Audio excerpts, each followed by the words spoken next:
Mark, welcome to the Big Lab podcast. How are we doing? Good to be here. A little bit hot in Slovenia. Other than that, life's pretty good. Yeah, not too bad. I mean, summer weather's coming in. We can't complain too much. No, I mean, as a Brit, if it goes above 25, I start to die. But other than that, life is actually pretty wonderful. Health's good, relationships good, work's okay. I mean, other than the state of the world, I'm still smiling. It's got to be done. Would you like to give yourself a quick introduction of who you are and what you do? Yeah, sure. I'm retarded in a very particular way. So myself and all my family most of us are mentally ill, very unwise, let's say, addicts. We've got schizophrenics. 50% of us are depressed, autistic. We've even got a couple of vegetarians, so it's a pretty bad bunch. And what that's basically led to is, 50% of your happiness and meaning making mental health is genetic, more or less 50%. That 50% for me is shocking, just all multiple suicides, etc. in my family. So I've had to get really good at the other 50%. So I've made a career, made a life out of helping people stay happy, healthy, and sane, basically. I've done that through psychology, through working in war zones, started a charity in Ukraine, trained a lot of coaches in something called Embodiment, worked in businesses around a lot of stress and leadership. So, yeah, I'm not a Navy SEAL. I'm not an Olympic athlete. I'm not particularly intelligent, but I have had a relatively interesting life. It definitely sounds like you've had an interesting life, and we are definitely going to touch on quite a lot of that. So, touching obviously on the psychological side, why are so many people struggling despite having more comfort than ever? Great question. I mean, we live in what I call the psychological apocalypse. So it's a really weird, I study history, and we're in a really weird time in human history because it's the physically, materialistically best time ever. We have dentistry and easy jet flights and hot Polish girlfriends, and it's fantastic. Life is good. But we also have some of the worst mental health, drug addiction, and suicide of any culture in human history. Essentially, I've come to the conclusion that the period of history we're in, which broadly speaking could be called modernity or post-modernity, is a death cult. And I mean that very literally. We are dying effectively as a culture in the West. Western civilization is killing itself through not reproducing, through mass migration, and through the sort of spiritual and psychological sickness that we find ourselves in. And life is still fantastic. We're on the internet and, I've got a belly full of food and I've been to more countries than, most of my ancestors combined, and life is brilliant. So it's a really weird state of affairs to be in. Like you say, we're in the best time on paper, but at the same time, the stats are for things like suicide, they're going up and up and up, and anxiety is at an all-time high. I often also sometimes think, is it because we're also getting better at reporting on it that the numbers are going up?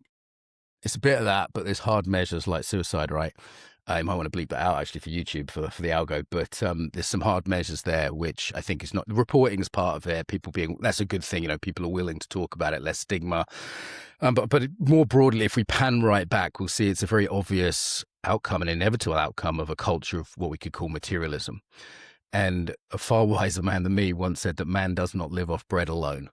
We don't live merely off the material. So while gluten-free organic bread from East London is indeed wonderful, we need more than the material. We need more than the physical comforts that Western civilization very well provides. We should be proud of the provision of materiality that we have, because that is useful. We do live off bread. Bread is good, rice or whatever, like food, material comfort. But we need the emotional, the spiritual. Sometimes I talk about 4 disconnections. So this is a model I developed while working in Ukraine to sort of say, hey, how do you get resilient? And equally, it's why are people going mad? And it's disconnection from the body, from community. That's a big one, from the natural world, and from some kind of spirituality. So sometimes I talk about body, belonging, biome, and belief, 4 Bs. And other people have got different formulations of it. There's a guy called Paul Kingsnorth who brings past in, disconnected from my history as well. The big questions in life: who are we, where are we going, and where do we come from? They've all been destroyed by modernity. The community that, modern psychology is, aside from its kind of strong liberal bias, which maybe we could come to, is an absolute abomination in that it views us purely as individuals. But we don't stay sane as individuals, whether it's a family or a group of soldiers or community life. We stay sane with each other. That's, I think, what all the research shows as well. So those 4 disconnections have happened gradually over the last few hundred years, but they've hit what we could call a psychological tipping point, in the same way as, I don't know, you're a PT, right? You could keep loading weight on a machine, and for a certain amount of time, people could handle it. But then you would eventually, let's say they were squatting, right, and 100 kilos, 200 kilos, they would eventually get to a point where their back would just break. And I think we've just reached that point, and now as a result, mental health, addiction, etc., is rampant. From the sort of very severe, right down to the kind of just low level. Technology is a part of it, of course, the low level addictions of doom scrolling, etc., right up to a mild anxiety disorder, which seems to be the norm, right up to hardcore drug addictions. I'm 19 years sober. I feel like I'm just a bit of a hipster when it comes to addictions, or just a bit ahead of the curve in terms of handling that.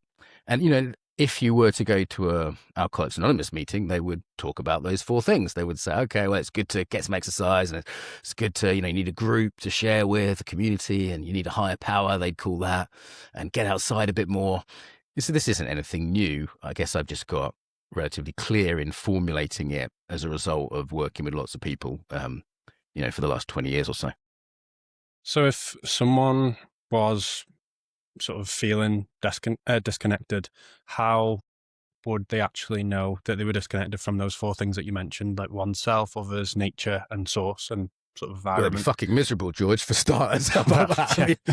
I mean, the main ways it's going to show up is subjectively they'll be unhappy. Objectively, they'll almost certainly be unhealthy and addicted. They'll be medicating with certain things, because particularly when people lack connection and meaning, they try and cope with pleasure, right? And pleasure, it's just basic dopamine stuff. I interviewed Anna Lemke of Dopamine Nation for my podcast, and she was very clear: if you seek pleasure, you will end up in hell. You'll end up addicted. This is just the way the system's set up. And so subjectively, they'll have that going on. Intersubjectively, their relationships will be either non-existent or trash, and they will have a Nietzschean black hole at the center of their life that they try and fill with all kinds of nonsense. But I mean, that's the normal condition in the modern world. We've normalized that. And this has been coming for, Nietzsche, for example, saw it coming. He said, God is dead, and this is a problem. He was not saying that as a celebration. He was saying that, oh my God, what are we going to do? So when we're reducing life to the material, we take out the things that make life worth living. So if you stop someone in the street and say, what makes life worth living? They probably won't say money. They probably won't say fame. These are sort of status. These are the worldly wins in Buddhism, or the idols in Christianity. They'll probably say, love, my kids, my community, maybe growth, beauty. These are the intangibles that make life worth living. I live in a beautiful country, and people come all over the world to see the beauty here, but you can't measure beauty. There's no beauty on Keir Starmer's Excel spreadsheet, right? This is it's an intangible, but like, for example, the communists who took over for a while, they built buildings on the outskirts of town. You've probably seen them maybe in Poland or Ukraine or any of those kind of countries. Totally soulless, beauty. It kind of looks like Crawley, George. It's pretty bad. and you can't live there. It's just, you're an alcoholic in 10 minutes if you go living there. So these things around meaning and love and beauty, these aren't just like some hippie extras. You need these to survive.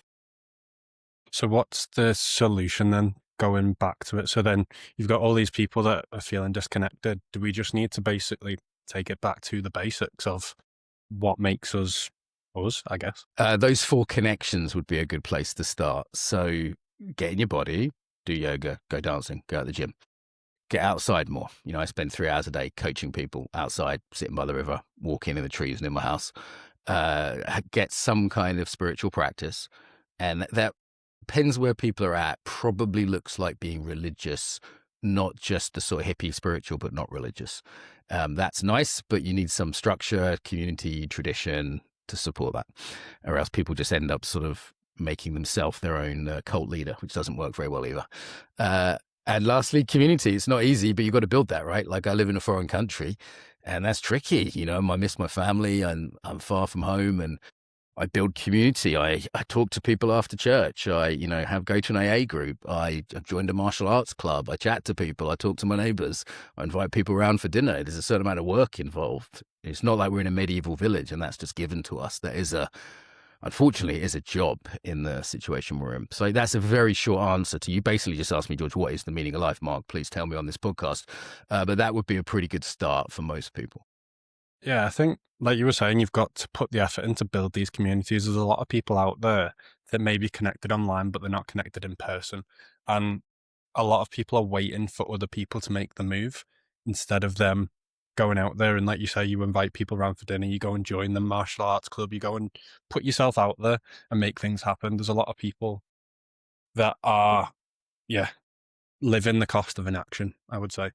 Yeah, there is a cost to that. And, it's difficult. I really feel sorry for young guys who've grown up with pornography and social media and all the things that, kind of, if I was exposed to it was later on.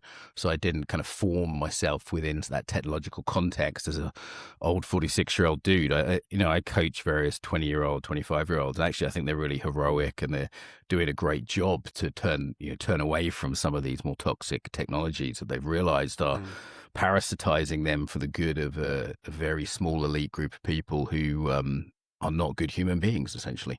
And they have a very negative psychological effect. I'm on Instagram for my work and I treat it like a bad neighborhood. I go in, I do the post, I get out, because it's like, I don't want to be dragged into that. Certainly other aspects of the death cult, like pornography, are toxic to a degree, which we're doing this great satanic experiment on a generation of young people. And I'm very glad I'm not involved in that. So it's, it's tough times for people. But on the positive front, I also see like young guys developing kind of effectively like superpowers. They're going to have to be saints to survive this psychological apocalypse. And, I go to the gym, it's full of young guys working out. Church is full of young guys. People are getting this stuff. People have access to a lot of very good information that I didn't. My dad was an alcoholic, right? And he had access to nothing, to just nothing. My mum was interested in spirituality. She was a Catholic nun. And when she decided after 7 years, she did a bit of yoga. That was about her options, Like we've got so many access to so many things. And, unlike I got sober a lot quicker than my dad. God love him. God rest in peace. But it's like, I also had access to a lot that he didn't have. And young people today have access to a lot that I didn't have. So while we live in very challenging times, I think we should also have some hope in that there's a huge amount of resources out there. I think the issue at the moment now is there's that much information out there that people are trying really hard to try and cut through the rubbish that's also out there. Because there's a lot of good information, but there's equally a lot of rubbish out there as well. And it's about finding the right role models and things like that. And I think that's also probably why the rise of Andrew Tate and people like that are seen widely across social media these days, because it is obviously very sort of controversial posts that he's putting up, very outlandish things that he's saying, and obviously that's what gets views. And I actually did an experiment with it on my social media about a year or so ago, where I put some of the statements up from Andrew Tate on my story and said, did you agree or disagree with them? And a lot of people actually agreed with them. But then when I said it was Andrew Tate, they were like, oh, I can't believe this. I'm like, this is the thing that annoys me with social media, is that the barrier to cancellation is very low these days. And I'm not saying that I agree with things that Andrew Tate has done or said. Sure. But you will always find something out there that you do agree with, and doesn't mean that they necessarily have to be cancelled because of it. Yeah, it's partly the algorithm, right? Like I test 10 trial reels a day. I'm an absolute machine for making reels because I can just talk. It's an Irish superpower, I got from my granddad. So I make about 50 reels a couple of times a week, just walking to the gym, just off the cuff. Because I've been teaching for 20 years. Well, it's just I can speak. I can't do much else, but it's like I can speak. And it's as a result, I get to test 10 a day, and the ones that do best are always the ones that are devices of men and women. If I'm critical of women, that have got involving ethnicity, which can be very controversial, anything edgy or controversial. And that, if I'm not careful, could nudge me more towards that side of my own personality. I do love a scrap. That controversial side is in me. Andrew Tate's really a symptom of the repression of the masculine. Society is essentially becoming more and more feminine. I mean, literally, that's true in terms of testosterone levels, for the last 100 years. The suppression of the masculine means that the shadow masculine comes out. So he's like a 10-year-old without a dad's view of what a man is. He's also the ultimate materialist, right? It's all booty bitches and Bugattis, right? So it's like the ultimate materialist, hedonistic expression. So in many ways, he's not countercultural. He's the exact expression of the culture. Him and Bonnie Blue are the culture. That's where the culture leads. That's the hell it leads to. It leads to a personal psychological hell, but it also leads to a moral hell and a sociological hell. Like where is hell? We're in it. We are in hell. It's the cycle. Buddhists talk about hell as a psychological state as much as a place, and the hell of tanha, they'd call it grasping or aversion, which is fear and anger. This is what the machine is set up for. So we shouldn't be surprised that the Andrew Tates or the Bonnie Blues or these extreme expressions that the internet, of course, gives attention to. I think we do need to starve them of attention. We do need to say, no, thank you. We do need to turn off, And there's a few things that need to be brought back. We need to bring back the idea of virtue. Because Andrew Tate, he does speak some things that are true. He says some things that are true, as well as some things that aren't. But he lacks... He only has one virtue, which is something like courage or strength. He lacks the general Christian virtues that built the West. He lacks the virtues that you'll see, say, in Lord of the Rings, the actual view of manhood of Sam or of the Aragorn or Frodo, any of the Gandalf, any of the male leads in Lord of the Rings. He lacks actual virtue. He doesn't have a balanced spectrum of virtue, but in post-modernity, which is kind of this late stage of this period of history that started in the 16th century, we get rid of goodness, truth, and beauty. We say there's no such thing as beauty, so everything becomes ugly. We say there's no such thing as truth, so we get, presidents that just lie. It's your truth. It's, and the government has to sort of crack down on what's true according to them because there's no objective standard. But we also get rid of goodness, so there's no virtue anymore. There's no standard for that. And then you just end up with the most appalling things. So that's the situation we're in now. But as I said, I'm actually quite hopeful because people are pushing back on it. It's not sustainable. We are in a situation where people are not reproducing on the very most basic level. People are not reproducing. There's also the rise of sort of women's content that I'm seeing getting pushed where I've seen a reel recently and it's like a trend of my friend's life, which is kids, family, mortgage, and then it's my life and it's single, travel, money. And I'm like, if that's what you want to do with your life, fair enough. But I don't like it. It's not fair enough, George. It's not fair enough. We got to stop the liberal live and let live policy because it's the end of the human race. And women are the most miserable, medicated and mentally ill women of any culture in human history. Whatever feminism has done to them has made them unhappy. Right. So it's simply for the good of women as well as for the good of men and the continuity of the species. It needs to end. The lie that women can do it all is not true. My fiance has a stellar high-paid career in the NGO world. And she's decided, after being lied to by feminist women for years, that it's all bullshit. Okay, she's decided that what she really wants to do is have a family. And I respect that. And for me, it's like the normal, natural position of women that most women, not all, there's a small minority who prefer to fight with men, who actually prefer to be in the male workplace. There's 10% of women like that. And if you're one of them, good luck. But the majority of women are not spoken for by the current culture, which is evil and sick, and it's making them very, very unwell. I prefer the traditional values of a family and things like that. And I think social media has not helped that in the fact that it glamorizes women to pursue careers instead of being a mum. They sort of put on a pedestal of being a mum is less than having a successful career. And I don't necessarily agree with that. Like you can still have a successful career and be a mum, but it's the fact that being a mum is being pushed so far down the list that now people don't want to go for that sort of route. The most beautiful, sacred, and huge thing that women can do, their superpower, is being belittled, which is disgusting. And the idea that what's the alternative to that? Doing Excel spreadsheets for Clive as a HR manager in some bullshit corporation owned by people who don't care about you. Like that's the alternative. It's not that. What women are sold is the alternative is, being on a beach in Italy or something like this. And it's like, okay, let's say best case scenario, you're not working for Clive like most women actually would be, unloved in a company. right? You having your hormones destroyed by the modern workplace and what that actually does to most women. Say best case scenario, you end up as an influencer of some kind. You get really famous.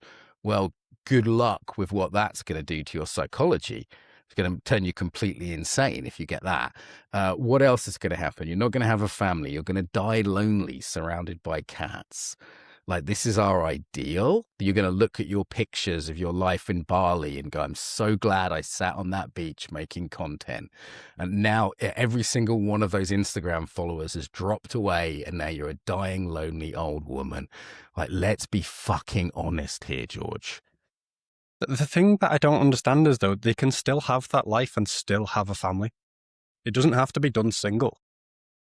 Yes, I mean, there are choices to be made. There are Yeah. sacrifices to be made, you know. I mean, we're currently working on a family here, and we'll be traveling a lot less when we have a family. You know, there are... The modernity says you can have everything and no one tells you what to do. I mean, the no one tells you what to do is essentially Luciferian. It's the rebellion against God. It's, I am the boss of me. Yeah, you do you, girl, I'll do me. It's a teenager's view of freedom. It is at best immature and at worst satanic. It's just objectively leads to psychological hell. The idea of, I've tried it. I've been an alcoholic. I've been a hedonist. I've done that. I fucked half of Eastern Europe, George. I'm not proud of that now. These are things like that hedonistic, boundaryless lifestyle leads to hell. It's really just not good for human beings. You don't have to have a religious reason not to do it, though I personally do as well. I would suggest that it's just psychologically not good for people. This is why all the rock stars, you know, they snort the cocaine, they have the groupies, and then they have the breakdown, and they, you know, either kill themselves or they go off the rails, have a breakdown, and, you know, find God at the end of it. They go one of two ways.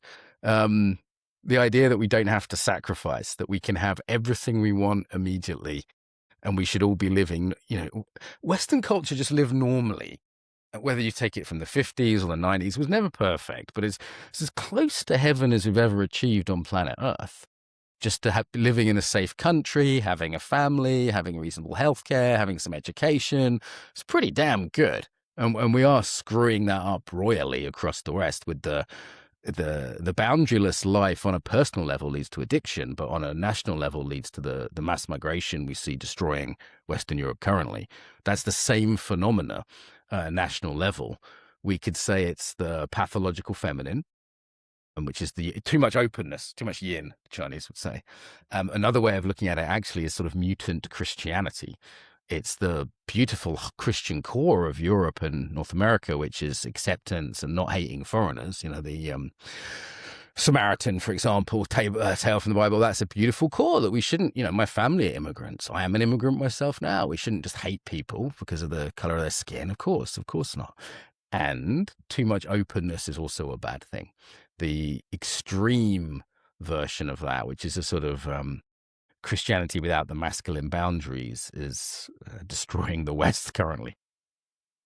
So what is your almost solution then to Well, I don't resolve? have a genocidal plan to rule the world. You know, it's funny, leftists will after me, they say, well, if you were in charge of the world, what would you do? I'd say, well, first thing, I'd fucking resign because I would be a maniac and absolutely not good for me. I'd put someone smarter than me in charge. That's the first thing I'd do. So I don't have genocidal dreams of ruling the planet and getting everyone to do what I want. What I would say is a natural evolution's happening anyway. There is a plan that's being played out. There is a natural evolution. When things become chaotic enough, we get bad times, and that, again, eventually creates strong men in response. We will get an Oliver Cromwell. We will get a response to the current decadence. This is, civilization happens in cycles, and, you know, I don't have to personally be too involved in that. I would like to see that reset be as painless as possible.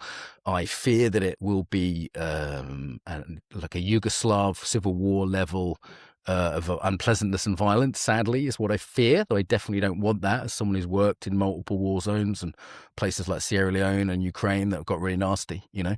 But I think that's the most likely possibility. I think there's still a chance we could pull it back from the brink. I think it will take young men of will and commitment willing to make sacrifices. But honestly, I see those men. I see those young men. So I have quite a lot of faith in them, to be honest. The UK does seem to be simmering a little bit at the moment, I would say. Yeah, it's going to be a lively summer. I'm Yeah, I have to be a little bit careful what I say because I want to be able to go visit my mum and sister without getting picked up at Heathrow by the authoritarian powers that be, which, of course, as things get less coherent, you need a more authoritarian system to hold the lack of coherency together. So there are no multicultural successful societies long term that are not authoritarian. And there's a reason for that, is that actually, I was just looking at some psychological research on meaning today, what makes life meaningful. There's quite a good evidence base for it. And one of the main ones is coherence. And once that coherence breaks down, you have the sort of Bosnian experience. You know, in Slovenia, they didn't have the Bosnian experience because they had a coherent society where 95% of people with Slovenians spoke the same language, had the same religion. They had a 10-day civil war in Slovenia. Okay, 20 people were killed. This is very different than the Bosnian experience, which was a mixture of Serbs, Croats, and Bosnians with 3 different religions. Though actually, Serbs, Croats, and Bosnians are linguistically and ethnically much more similar than any cross section of London you'll find today. Much more similar. Okay, so you know, because I'm living here, I use that as an example. There are many other examples I could use from human history. We should be very cautious with this. And I think we will see a more increasingly authoritarian government trying to hold it together. And then we will see, as meaning breaks down. I mean, in a way, the weakness of material modernity is it doesn't have a spine because it has nothing to live or die for. There's no commitment. You know, you can say one thing about the Islamists, that there's lots of bad things I could say about Islam, but one positive thing I would say is they have commitment. They believe in what they do, all right? They have a strong practice, and they have a strong faith, and they have a strong community. And I think Western Christians will also rise up and actually create a similarly strong community commitment set of practices. And when they do, they'll be absolutely unstoppable. So I think anyone who tries to predict the future around these things is betting against God, as one of my friends from YouTube says. So I wouldn't advise, try to predict it. Who knows what will happen? But I do see an evolution, which ultimately, as we'll move from what's called post-modernity into what's called meta-modernity.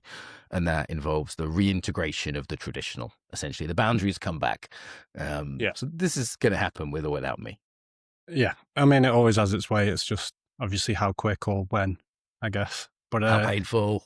Yeah. How much blood is spilt in the meantime. Hopefully, I'm not a proponent of violence because I've seen what violence up close in many places, and those braying for war should pay a little bit more attention to what that actually looks like.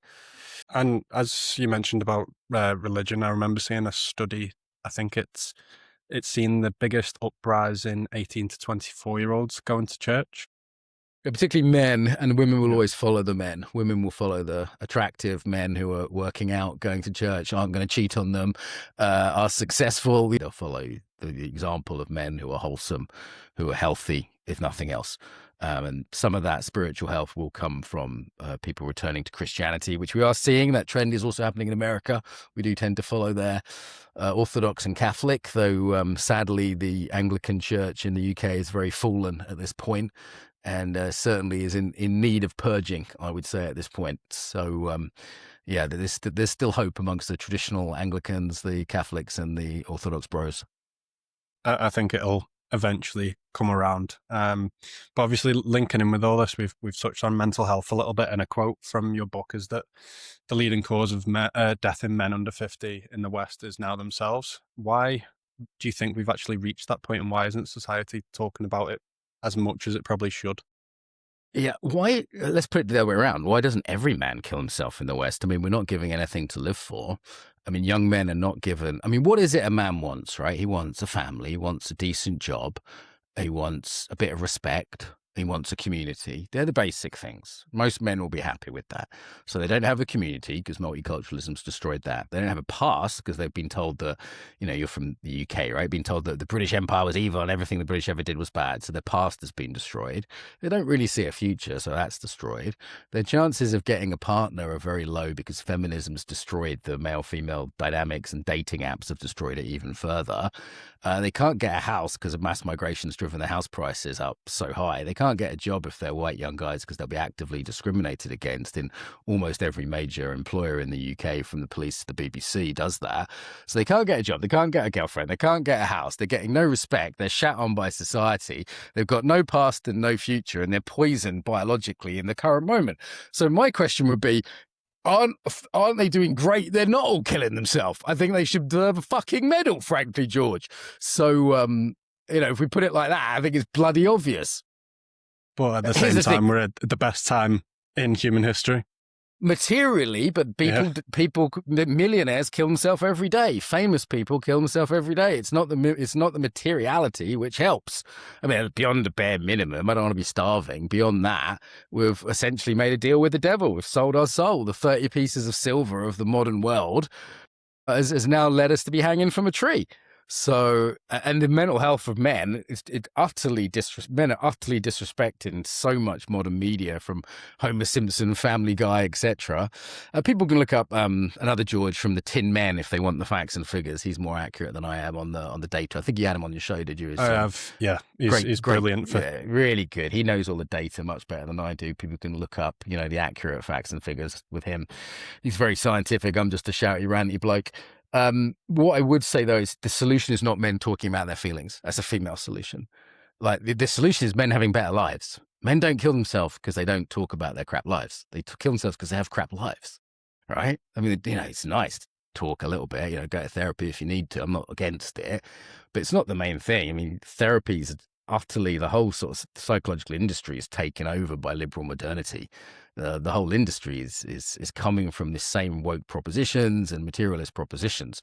And the idea of talking about your feelings, I mean, it's great, but it doesn't solve the problems we just talked about in terms of like job, family, respect, nation, past, future. They're the key things.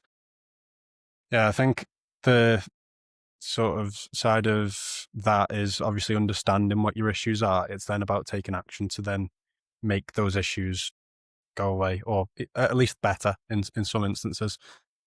That's why some guys like coaching and not therapy, and I'm for both in the right time and place. But I've trained a lot of coaches, and coaching's about what you're going to do. It's interesting. Yes. I went to a therapist having done coaching for 10 years, and we really identified some really interesting stuff. And at the end of the session, I said, "Oh, that was great." I turned to the therapist. I said, "What's the action plan?" And he went, "What? What do you mean?" Like, he was confused. He was like, "Well, we've got an insight." I was like, "I don't give a shit about insight. How am I going to make my life better?" So, I think a lot of guys were very action orientated, and, emotions have their place. If you're angry, it's good to know your boundaries have been crossed. Like, young guys are angry right now. They should be, because their boundaries have been violated. The Western world's been traumatized by the biggest non-consensual boundary violation in the history of our nation. So, of course they're angry. It's good to identify, what's going on with emotions. But that's not the key thing. Yeah, it's about getting to the core issue of why they're in the position they're in, and then changing that from there. And from a personal point of view, I think it was now about 18 months ago, my football team folded. At Christmas, we stopped playing. I went from seeing the same 15, 20 lads twice a week. We'd have a pint after the game on a Saturday. We'd watch the 5 o'clock kickoff, and I'd see them twice a week. All of a sudden that got took away, and I've got a hole in my diary where now that was filled by just going to the gym or doing whatever else, basically not seeing those lads and having a laugh and a kickabout and running around the football pitch. And it took me a couple of months to actually notice that it was having a bit of an impact on me. We don't realize how important other people are like that. And we don't always, also male love doesn't always look like love, right? Like, we think love is like staring in people's eyes and talking about emotions. But for example, I've worked with soldiers who love each other, but they call each other cunt every chance they get, and they punch each other, in the shoulder every chance they get, and rip each other mercilessly. Yeah, like, there's lots of ways to show love. It could be physical, it could be, borderline verbal abuse, very British as well. The Aussies love a bit of that too. So it's not always looking like therapy. Like, social support is the tactility of a sports game. It's the camaraderie of that. It's the just being. Sometimes, like, men will go fishing and they won't even talk to each other. They'll just stand next to each other. And after 3 hours, they'll be like, "That was nice. Same time next week, Keith." "Yeah, sure." Right? Like, just being together. It's a very male thing that women don't always understand. You have to understand that therapy is essentially female. And, mostly it's done by liberals who are basically women, whatever their genitals, and actual women. Like, my psychology degree was 80 or 90% women, for example. And so they're misunderstanding what men are and what we actually need. Yeah, we do a lot better sort of even just opening up by doing something with other people. I think there was a group that it's like outdoor like fixing sheds and things like that. So they get a Yeah, load fixing cars, fixing yeah, sheds, doing stuff shoulder to shoulder. There's a load of stuff on this, like lots of good groups out there. And I'd say for all the guys out there, get involved in as many groups, community things as you can, whether it's sports, martial arts, practical things, fixing things, like, get involved in different things. We like to be useful men. It's funny because women will say, don't use me. Men are like, please use me. I want to be yeah. used. I want to We be like to feel like useful. we've got a purpose. Yeah, the most common word in suicide results for men I heard this somewhere was useless. Men don't want to feel useless. And for me, I've got a strong sense of purpose in what I do in the world, and that's why I get up in the morning. I don't have a problem getting out of bed early to go do it, and that comes first for us. And my partner knows as well that if I'm on purpose with my work, I bring that to our relationship.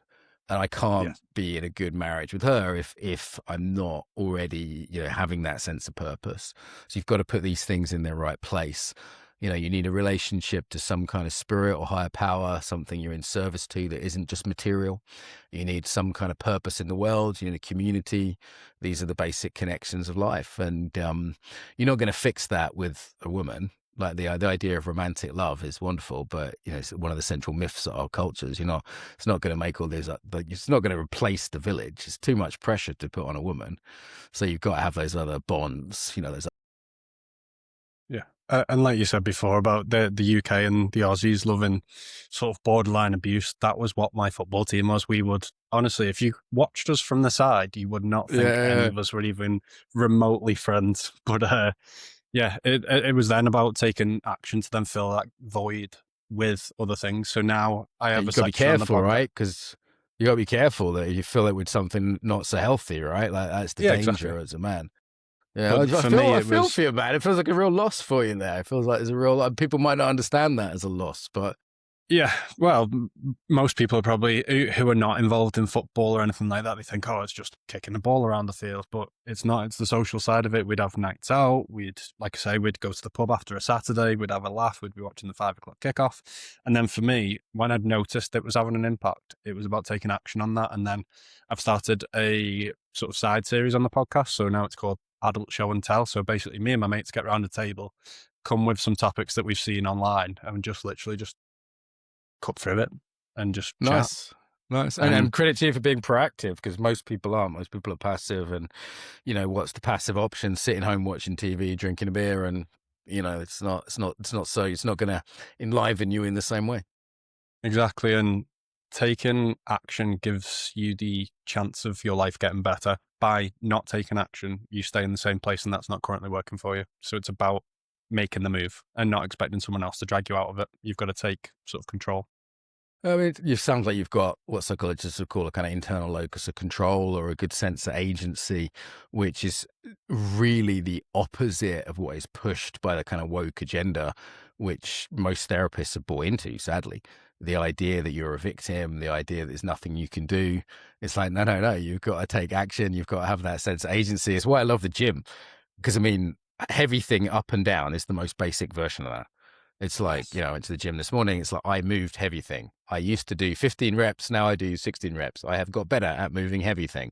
Like that basic, and we call it like an embodiment because it's not cognitive, right? It's not, as you were saying earlier, there's also information out there, but to embody that sense of agency, that sense of I can make the world differently. I can bend it to my will. I don't have to sit here being a passive fucking victim, which, the kind of capitalist consumer system and our governance would perhaps want us to have. People say it's a conspiracy theory, but I'd say that's the oldest conspiracy theory in the book, that power that exists wants passivity.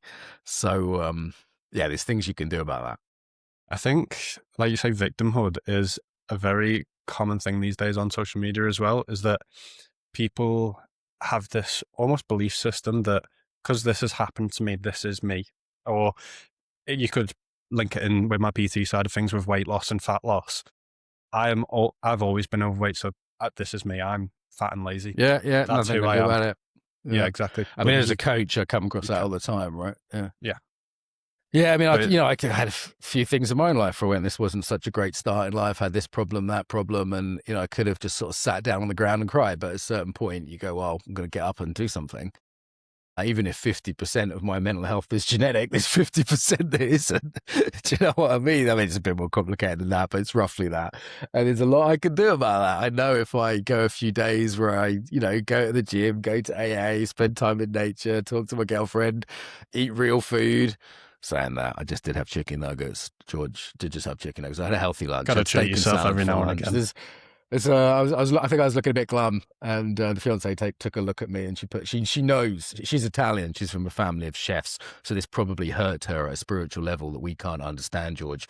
But she did. She took a look at me, and she thought, you need chicken nuggets and chips, Frozen and baked chicken beans. nuggets. There you go. It was, and baked beans from the one store that sells them. That's my soul food. So it's about balance, though, isn't it? It's about balance. We had a healthy lunch.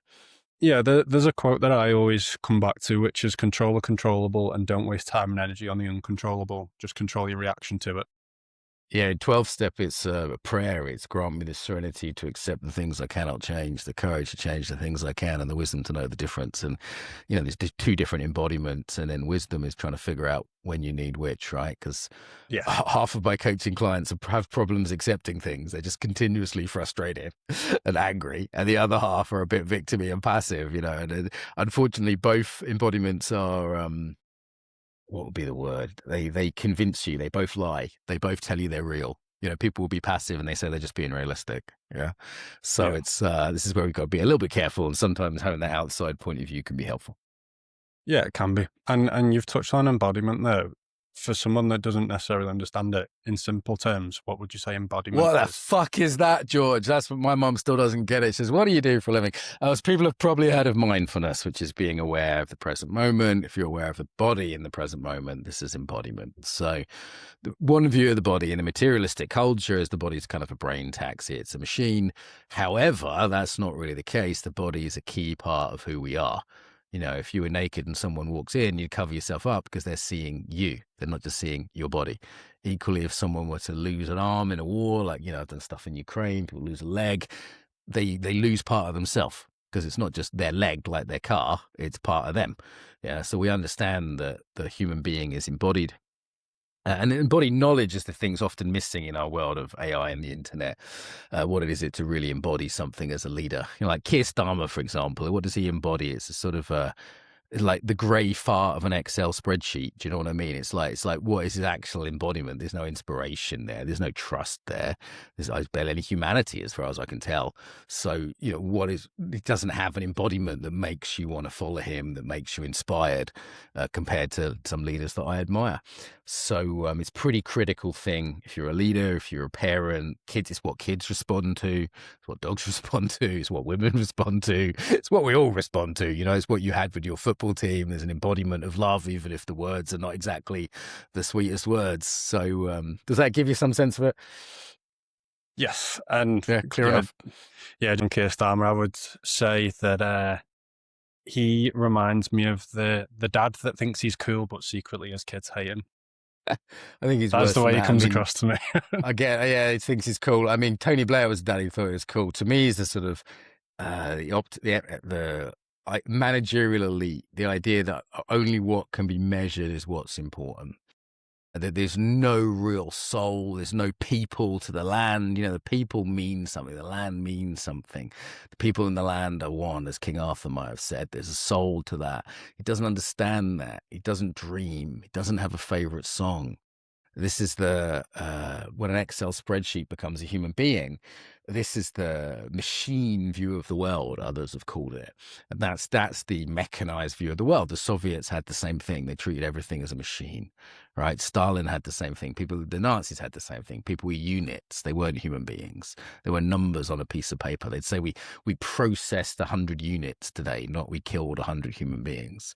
So this is, it's far more evil than it looks like at this point. I'm not that big on general government politics, anything like that, especially since COVID. I stopped watching anything to do with the news. I have no interest in it because it just brings negativity. It's lies. And it's lies as well. Right? My mum sees that it's lies. My mum's a little old lady. She's getting on a bit now. She's like, it's all bollocks when she watches the news. She's figured it out.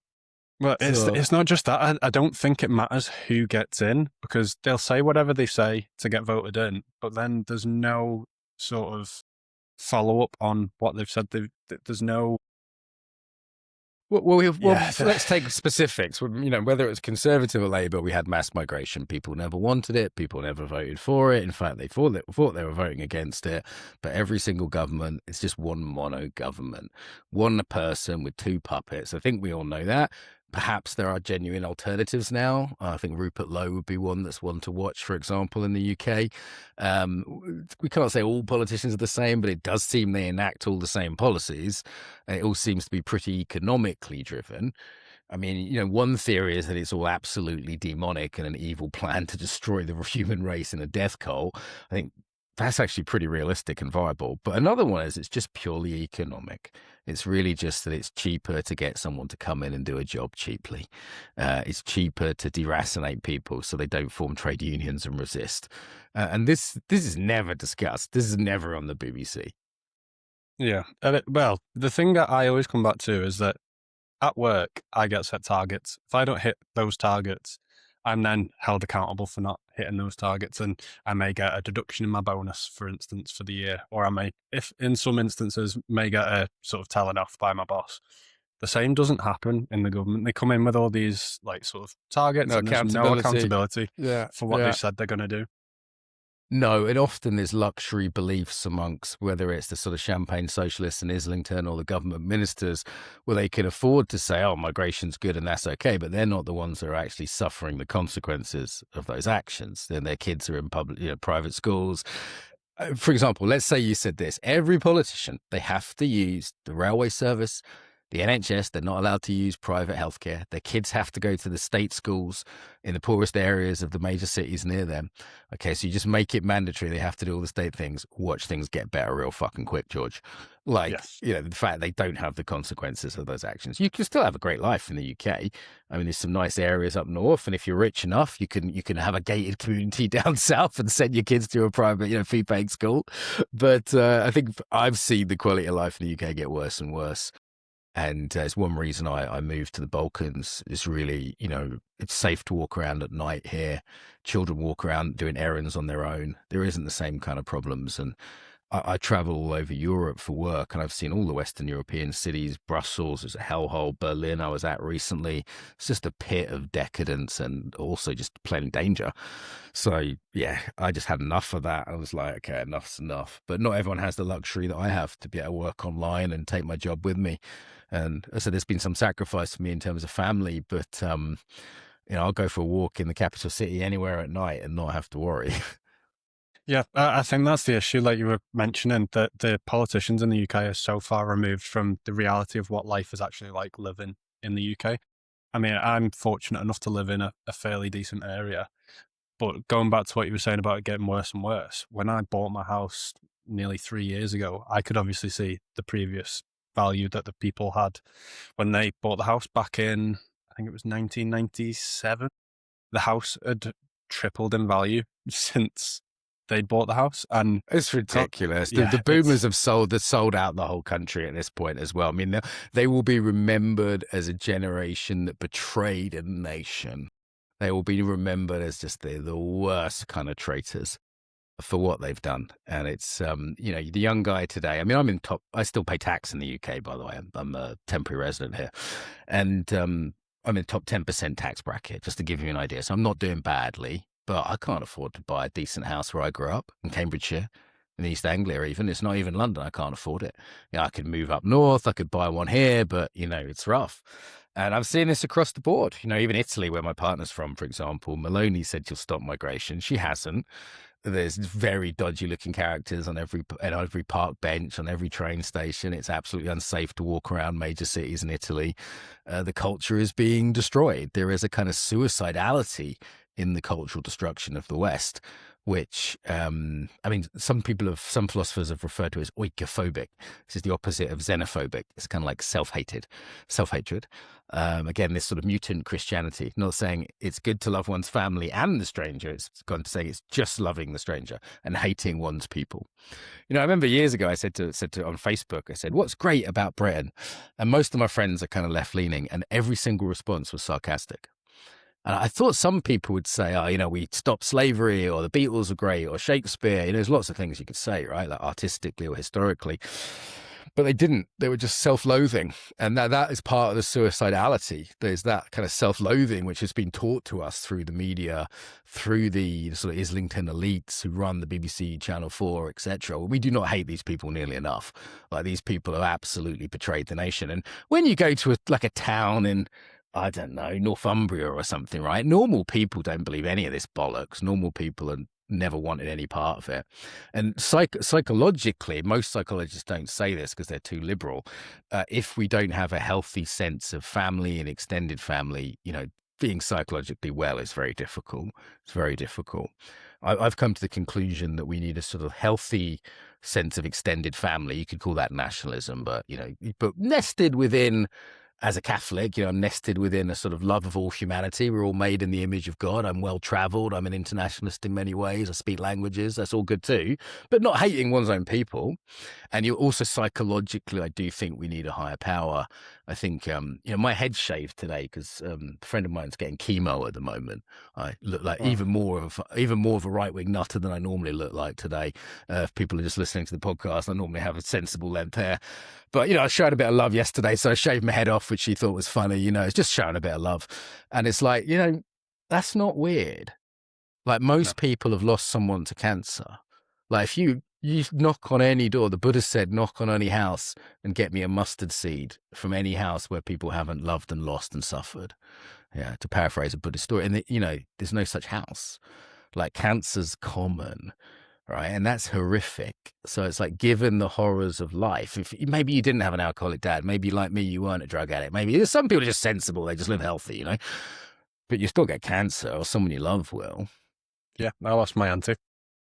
Yeah. It's rough, huh? Like, you've been there. It's rough. So it's like, well, in the face of that, we need something to make sense of life that's a bit deeper than Netflix and PlayStation and Estella. When we I've stared into that abyss. I've stared into it in Ukraine. I've stared into it in my own family. I've stared into it in my own mental health crisis over the years. I've been on that edge. I've been one of those young guys who maybe didn't make it. My cousin didn't make it, Like, you get the call at 3 a.m. It's not a good phone call. It's not a good phone call. But here's the thing. The phone is always ringing at 3 a.m. for someone. So it's like, what does modern society offer us in the face of that? We better have something. Because life is coming for all of us, right? Yeah, I think the issue is that a lot of people are going to work, coming home, sitting scrolling a phone, which is full of negativity, or sitting in front of a TV, which is again the same.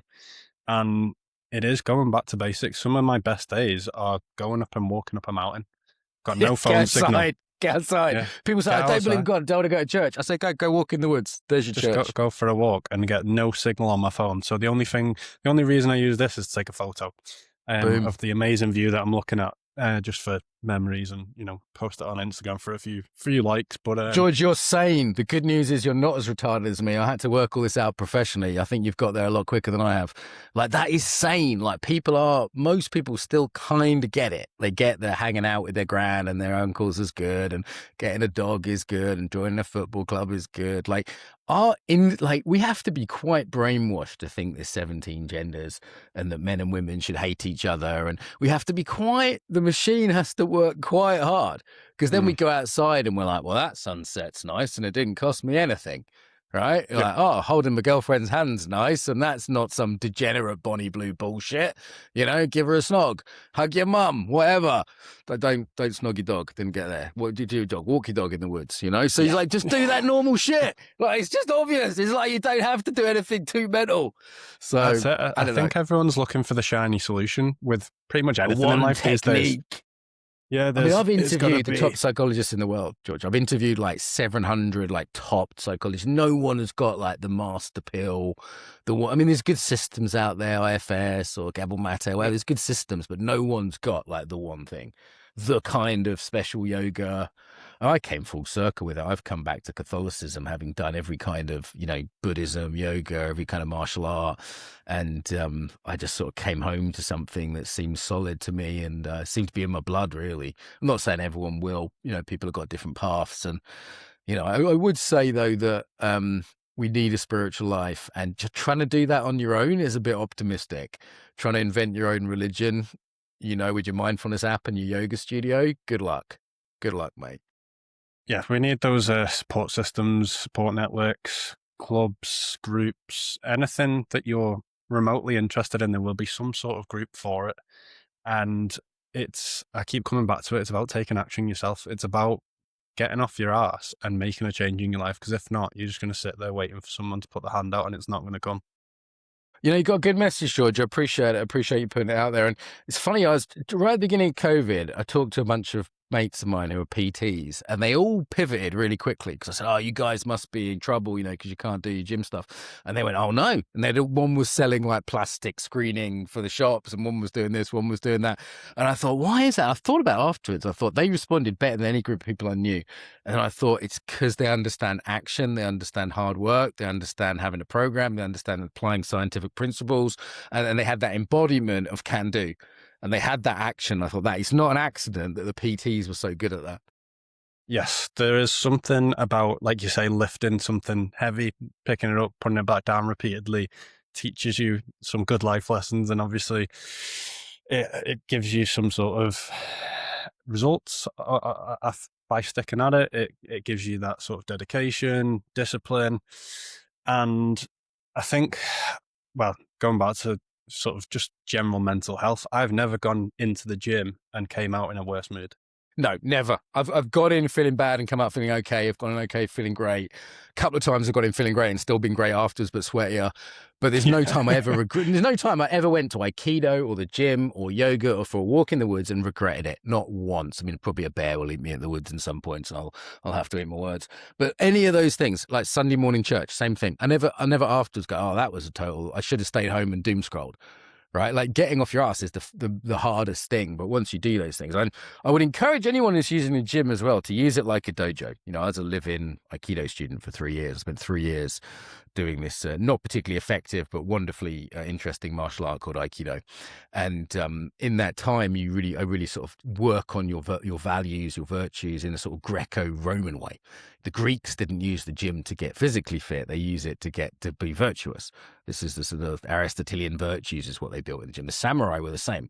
The martial arts weren't invented as fighting skills; they were invented as character honing skills.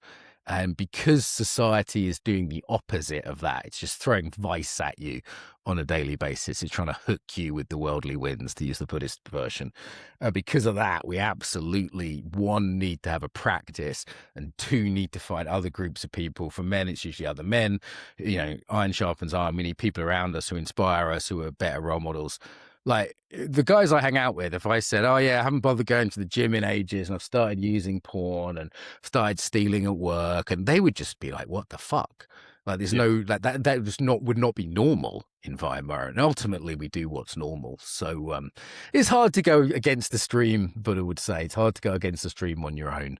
But you only need a few friends, like I've got one good partner, I've got a few good mates, some family members that are loving, and that's all you really need. Yeah, and I've said it previously on a podcast that, going back to the mental health side of things, is that people will then often go and seek help, and they'll go to an NHS doctor and very quickly prescribed an SSRI, when in actual fact, they may just be in a low mood. They're not necessarily depressed. I think there's a very low barrier to what depression is these days. And a lot of what would solve a lot of issues for people would just literally be getting off their ass, going to the gym, going climbing a mountain, going out with the mates, and just feeling better about yourself from a diet perspective, from a movement perspective. And instead of these, literally you go for a 5-10 minute appointment with an NHS doctor and they go, right, they can't possibly, I mean, it's a materialistic solution for a materialistic paradigm for a problem which is not materialistic. I mean, there's no such thing as mental health. There's mento, psycho, social, spiritual, environmental health. That's what it is. I mean, all the research shows this. It's not mental. It's not that you've got weird brain chemistry. I mean, there's a few people that have that maybe, and there's a place for everything, including medication, but for mild to moderate depression, actually exercise is shown by the evidence base to be as good as drugs. There's very severe cases where that's not the case. But no, I think most people they're in a meaning crisis. They're not in a depression crisis. They need a reason to get up in the morning. You know, when there's times in my life where I lost that meaning. I didn't want to get up in the morning. I felt depressed. And then, of course, yes, your brain chemistry does change if you're not exercising, going outside, and your thoughts do spiral. So, yeah, you could use a CBT approach to look at that. But that's not the root. The root is you're not actually connected to something bigger. You're not actually inspired. So, you know, once you sort out the meaning thing, I mean, you know, as I said, I've got shitty genetics. Literally 50% of any of my immediate family could be depressed at any point, multiple suicides in the family. You know, like, I know what it's like to have shitty genetics, and I'm probably always going to be a bit grumpy. You know, I'm not the most chipper person all the time, but it's like, I tell you what, like, I'm a lot better than some other members of my family that don't do what I do, you know, in terms of functionality and mood and all the rest of it. So there are, God love them, but there are things you can do. So wherever your condition, you can, I mean, let's say you were just miserable. You go, okay, then you're going to get to like feeling good enough to do something useful. Then you do something useful and you feel a bit better about yourself because you're actually not, you know, I don't believe in the whole self-esteem thing. Like, just young guys come to me and they say, I've got bad self-esteem. I'm like, you should have. You haven't fucking done anything yet. I was like, you should have bad self-esteem. Not so bad that you can't do action, that you can't get out of bed and can't do stuff, but you shouldn't be too proud of yourself till you've won a few battles for humanity. If someone tells me they've got bad self-esteem and they're 20 years old, I'm like, good, go do something, achieve something. You know, do some good in the world. Like, make your mark, fill your boots, mate. Fucking then have good self-esteem. Yeah, and It's my social dad media advice, George. It's my dad advice. But the thing is, again, it goes back to social media. It's not helping things because people are seeing the best parts of people's lives, and they think at 20 years old they should be a millionaire, which is just completely unrealistic. Comparisons make us unhappy. I mean, my granddad was Irish fisherman. His comparison was two other blokes that worked in a fishing boat, right? His comparison wasn't some guy in Dubai on steroids who, you know, had 5 models around them. Okay, Exactly. so yeah, I mean, comparisons are absolutely odious. And I have this running a podcast. Every day or every week, I interview people who are cleverer than I am.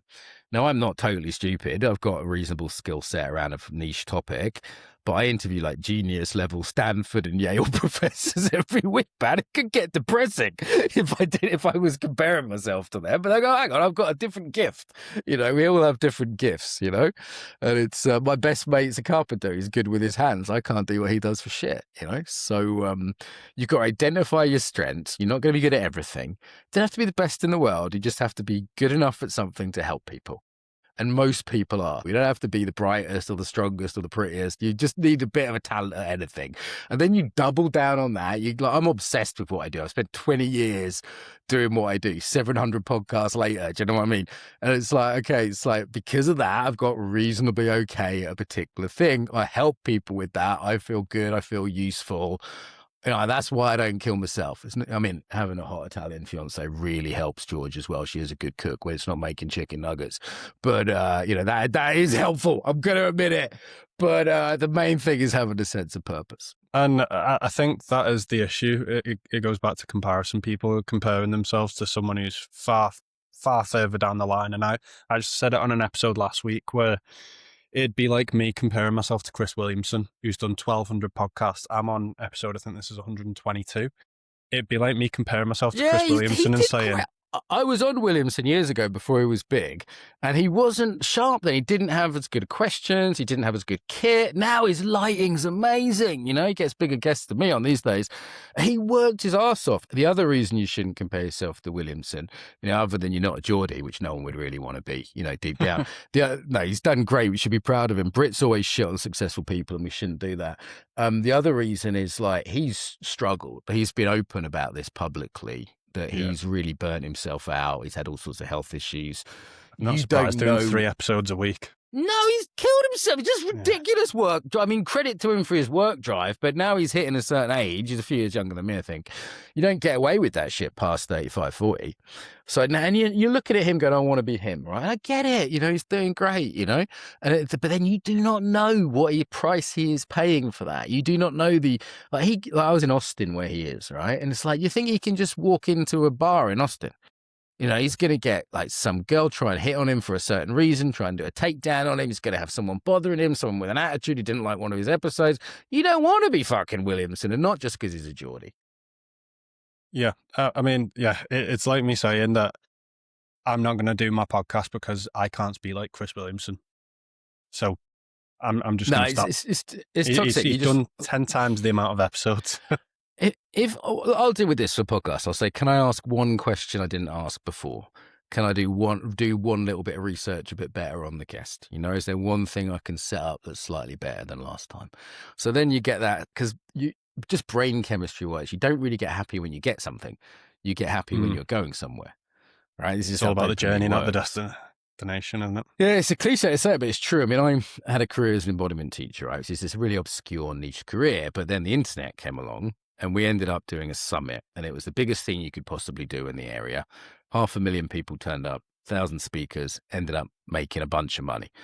And this was the biggest thing. It was bigger than I could have imagined. I would have been happy just to do little trainings, but because of COVID happened, the internet happened, we had a sort of, I went through it, borrowed a load of money, took a huge risk, and essentially I was in charge of a country the size of Luxembourg for a few weeks. Nearly drove me insane. People tried to cancel me, nearly burnt me out and destroyed me. Got a load of money and some success in the area, which ended up being not as good as I would have thought. But I tell you what, the day after, you're just feeling like, what do I do now? I just felt totally empty. What do I do now? And then I had to start looking for other things. I ended up doing this Ukraine project because I was like, well, I need a new challenge. I need something to do that's different than this. And all of those you've got to be very careful with all of the idols. None of them give what they say they're going to give, and all the mythology has told us this. I was just looking up Jason and the Argonauts mythology today in the gym. I was learning about Jason and the Argonauts, and it's all a warning tale, because Jason gets everything and he fucks it all up. He gets the money, he gets the girl, he gets the fame. At the end of the story is he gets crushed under the boat. The boat, the Argo, the boat that he goes around the world in. And he's lost his kids are dead, his wife's left him, and he gets crushed under the boat that he sailed the world in. It's a hell of a tale. I'll have to check that one out. I've not actually heard of that one before. But that's the other thing. We shouldn't just be listening to podcasts. We should be like reading great literature. I watched Romeo and Juliet the other day. That's a warning tale. Don't kill yourself over a girl when you're a teenager, you muppet. Like that's an absolute warning tale. Like don't like get your best mate killed and then dump yourself. What are you doing? You're a teenager. Shakespeare's telling you what not to do. Every Shakespeare play is Bill telling you what not to do.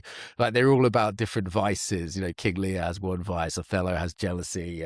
Macbeth has power. They're all basically telling you like how you can go wrong as a human being. I think, yes, we should study psychology. Yes, we should do some embodied practice to get it in our bones, not just theoretical internet geekery, but also literature. Like, how amazing would it be if you went to the doctor and they prescribed you Tolstoy or Dostoevsky, or they prescribed you a walk up to Snowdonia? That's what we should get prescribed, not just SSRIs. We should be prescribed, a cheeky, chappy Irish mate who never says anything nice about us. We should be prescribed, you should sit in the church and cry. If you don't like church, sit by the river. You should be prescribed feeding the river rose petals every day for a year, which is what I did once. This is what we should be prescribed, not just the drugs.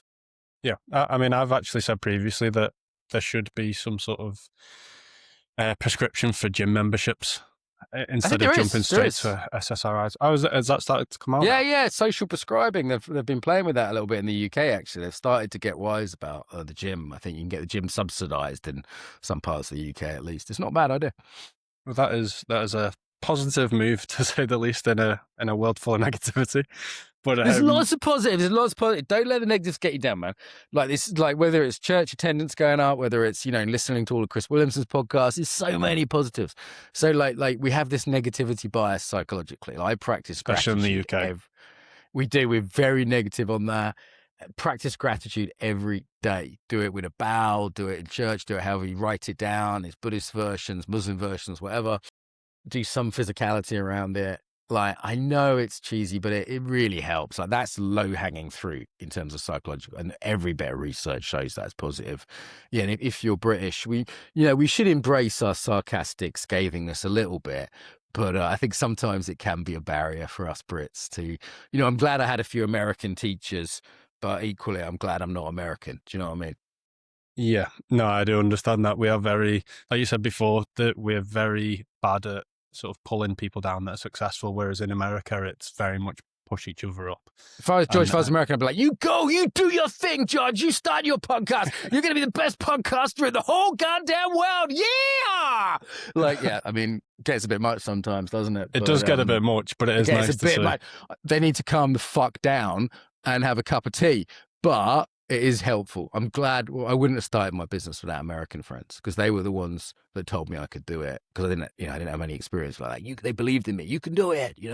I think we need a bit of that sometimes. Yes, definitely. There's a lot of, I would say, blue sky thinking in America. Unfortunately, in the UK, we've got a lot of grey skies. But just going back to sort of meaning and purpose then, how would you say that you distinguish purpose from ambition?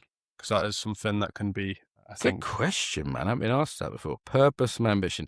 For me, your purpose is what you were made for. And ambition usually is a bit more worldly. So your purpose might be to have kids. Your purpose might be, you're good at being kind, and your purpose is just to be kind while you work in the supermarket. It doesn't have to be some big ambition. I think often we think we're all going to save the world and do some, big project in Africa, or make, be next Elon Musk. And, like ambition tells us we have to be more. I think purpose tells us we're enough, but we might have been given a task. We might have a place in the ecosystem. So I guess that's my first answer on that. I'm not sure if that's bollocks or not, George. So would you say that ambition is something that you'd more like to be? It's an idealistic view. Ambition. It's not just like to be. It's like I want to achieve something worldly. That's a Shakespeare thing about ambition and Julius Caesar, but Does it have to be in a that way, big as worldly? Or no, I don't know. I mean, it's just definitions. I have to think about that one, George. so going back to purpose then, do you think purpose can be found, or does it need to be created?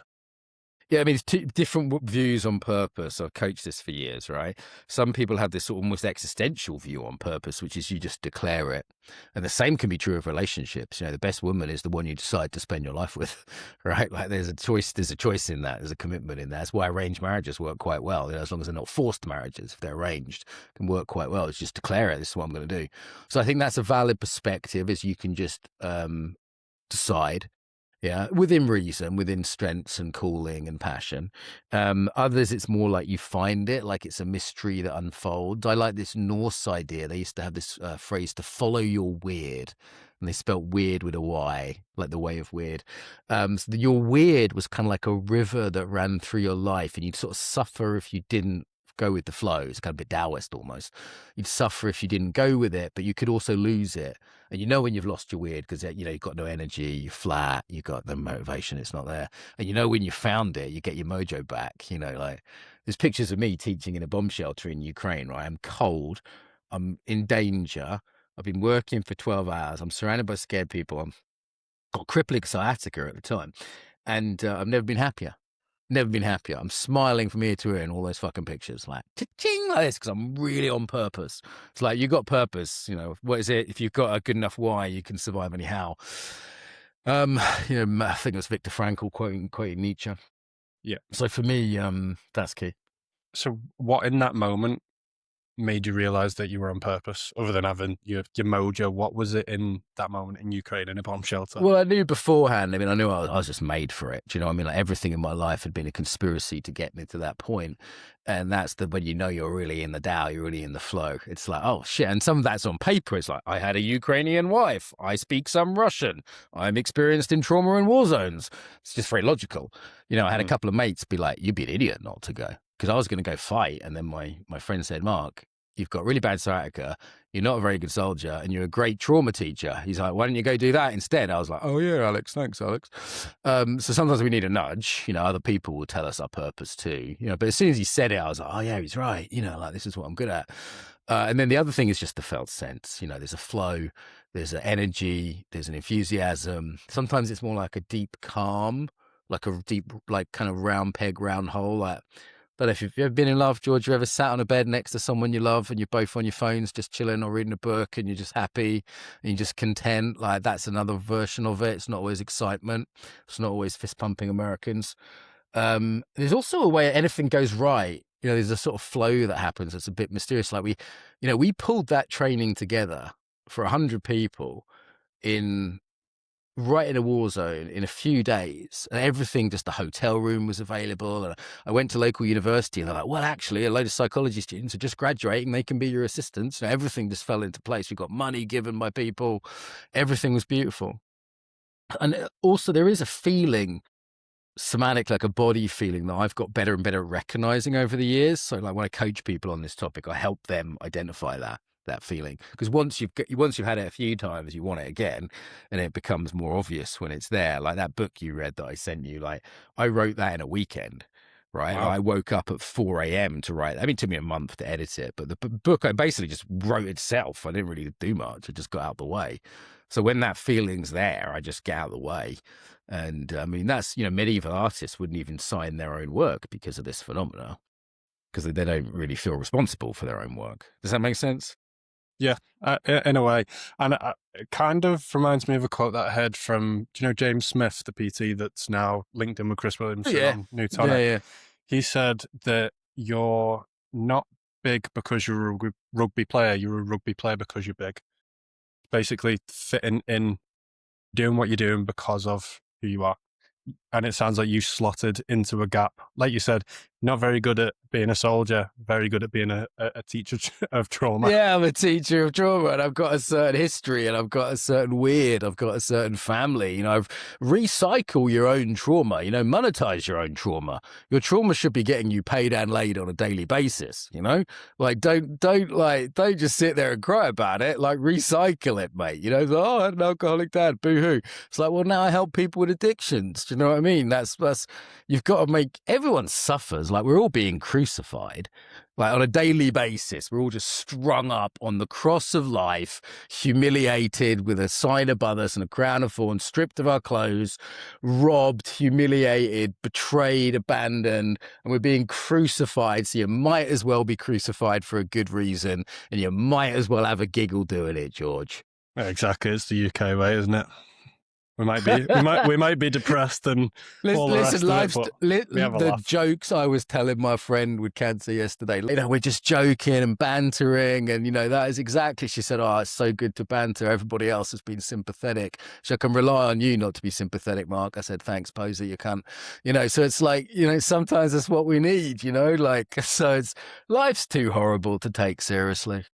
Yeah, well, I've noticed people in those sort of situations don't like feeling like they're getting treated differently because of the condition that they're in. They would rather you just treat them as normal. So like if you start going to see a friend and being overly sympathetic and it's not the way you would usually interact, then don't get weird about it. Don't make lots of eye contact and do sympathetic head nods and make weird. No, don't get weird about it. I mean, often people just want you to be with them. There's nothing you can say. I mean, I remember I sat with my best friend from university. She jumped off a bridge, Rachel, rest in peace. And I sat with her parents afterwards in Bristol.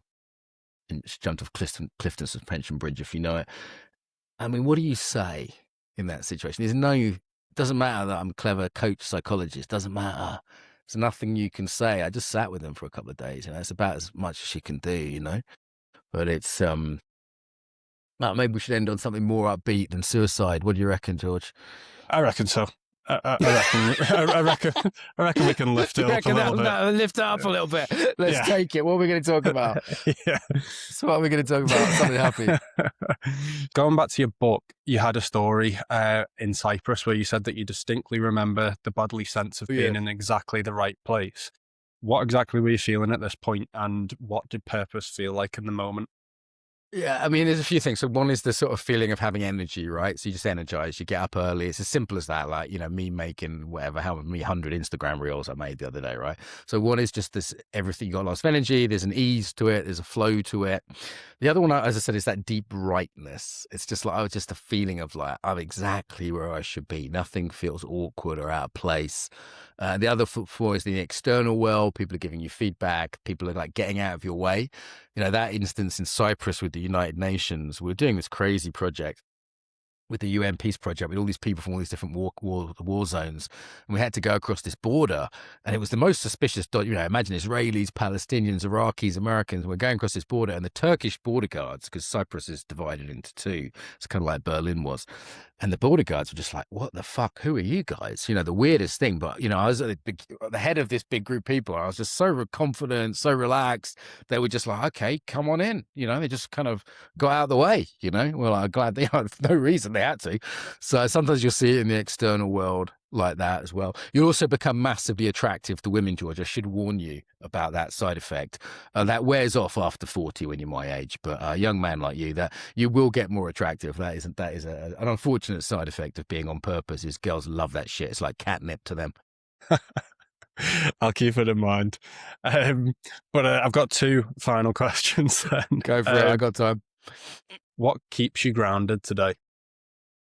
Keeps me grounded. Family's always good. I mean, they'll tell you when you're being a plonker, won't they? Get on your phone to your sister. You can always get reminded by your mates as well. Yeah, your mates will tell you if you're British. I mean, I start every day with an hour of prayer and meditation. That's a very simple, because it's the same routine almost every day. That helps. And lying on the ground or sitting by the river. So nature, I think, is the other thing that helps. So, I have that tendency to disappear into ADHD mania quite quickly. My dad was epileptic, and I have a bit of that kind of craziness off and away. And just taking an out breath, putting my feet on the ground. I do a bit of barefoot walking on the grass sometimes near the river, and that helps. So again, nothing weird, wonderful, shiny, basic. Tetrarchy in my book, 4 connections. Those 4 connect to my body, go to the gym, connect to God, do some prayer, connect to my partner, have a hug, connect to nature. I mean, I did all 4 of those today, so I can not be a hypocrite on your podcast today, George. I'm feeling very grounded, I assume. Well, I'm not too grounded now after talking about myself for an hour and a half. I feel like a twat, but I was this morning when I was going about my business. And just a closing question then. So if a young man is listening and feeling lost, disconnected and unsure, what to do next? What's the first step that you'd tell them to take? First thing I'd say is I'd acknowledge that is not an accident, that the world is engineered to make him feel that way, and he is not broken or weird. That is a deliberate act of the anti-culture, the death cult that we live in.